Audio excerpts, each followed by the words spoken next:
Let's go back to Janok for a minute. And this is in slide 14.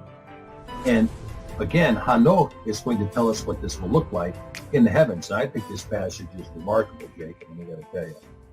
This is Janok 48, verses 2 through 4 in the Et Sefer.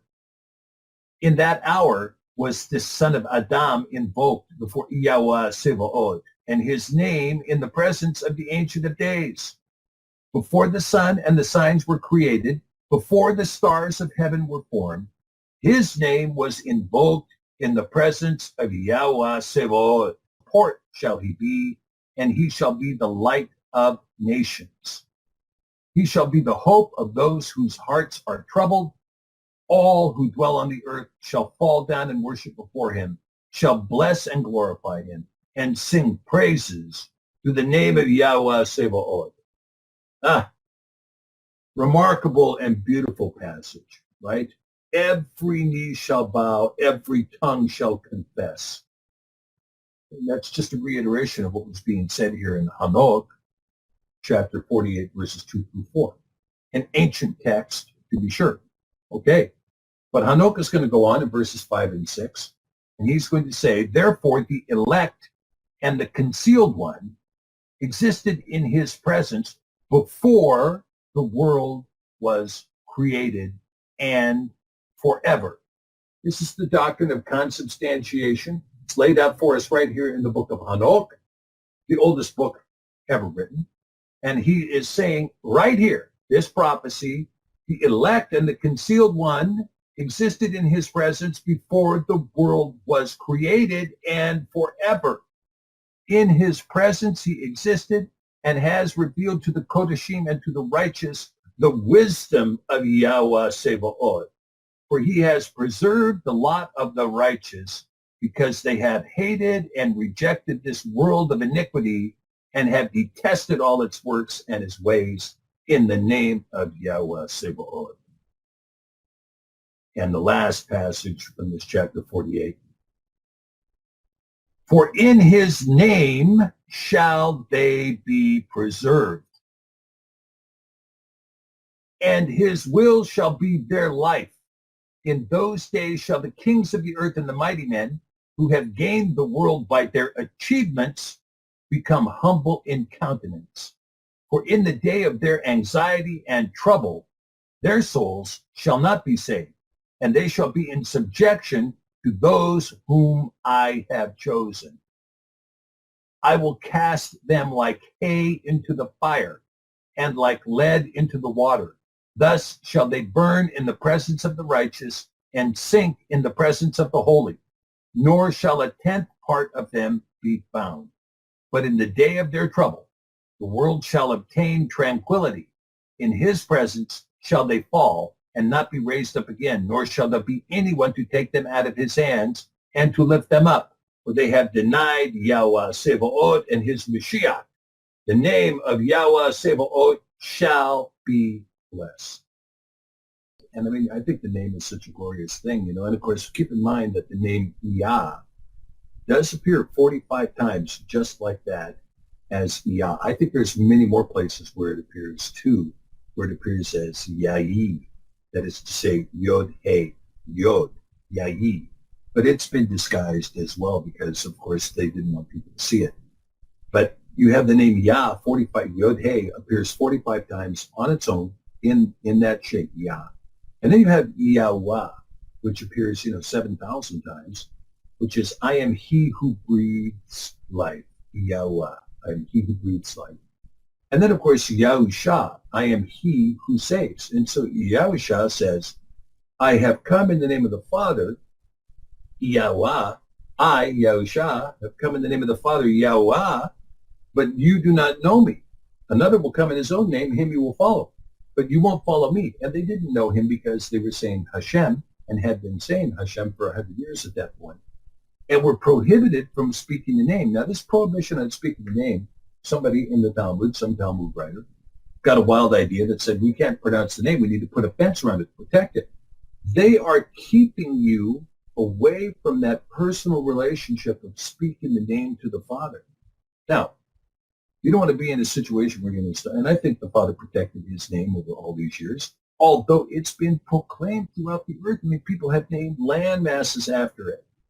And, and there's been cultures that have been proclaiming it in their worship openly, and we have not seen it because we didn't know what the name was. I mean, if you knew the name was Yahweh and you're an English settler and you come over the mountains, the Appalachians there in Tennessee, and you run into the Cherokee Nation, and all of a sudden they're dancing around the name Yahweh, and you knew that was his name, you might have a different perspective about the Cherokee at that point, wouldn't you? If you got to Hawaii and you're Captain Cook and you get off the boat and you know the name of the creator is Yahweh, and you run into these people who come up to you and say Eloah, and the name of our place is Yahweh, you might have a different perspective about who these people were. You just might. But it's not just for our own realization. The point is that the Father gave us his name. And, when I think about the English translators who did the Bible initially, we're talking about Wycliffe and Tyndale and Coverdale and, of course, John Calvin, and, of course, the King James authors and so forth. All of these guys, when Tyndale did his Tyndale Bible, so he was burned for doing that. He didn't even set out the name, just for putting it in English. Burn him. That's it. We'd have had enough of Tyndale.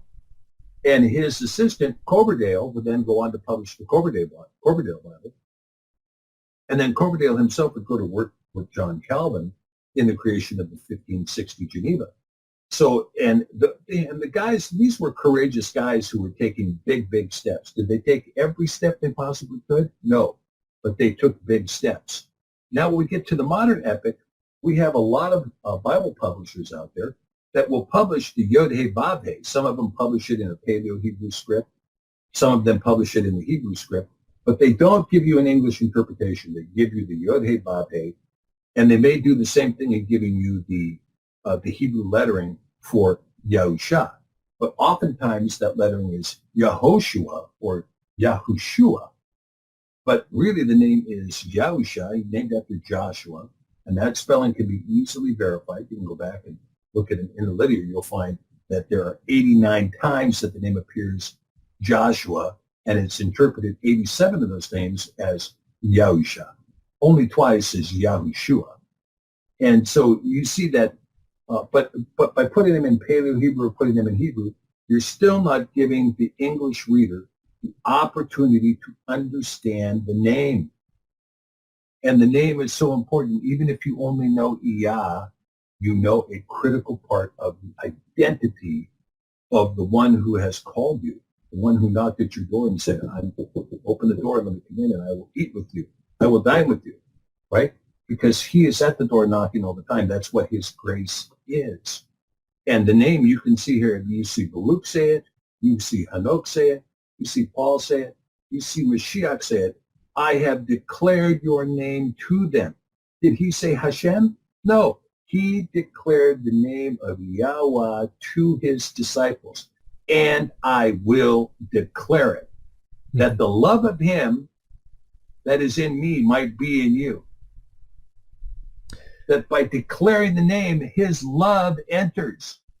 I thought this was an important subject to deal with, the resurrection, because I think there is joy that needs to be in the average person's life, that we look forward to this hope of glory. I mean, we should be looking forward to this hope of glory.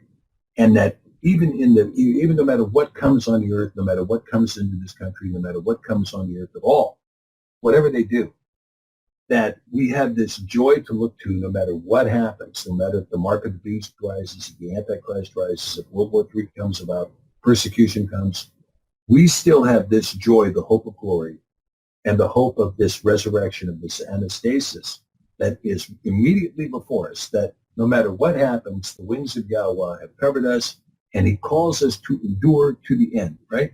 To endure to the end. Those who endure shall be saved. Those who endure to the end shall be saved. And so we should look for this hope of glory. We should revel in the fact when others are in terror about what they see, we will be in joy because we know that the Father has called us to the marriage supper of the Lamb. It's a very important psychology to maintain in the hope of your heart. It's very important to maintain that.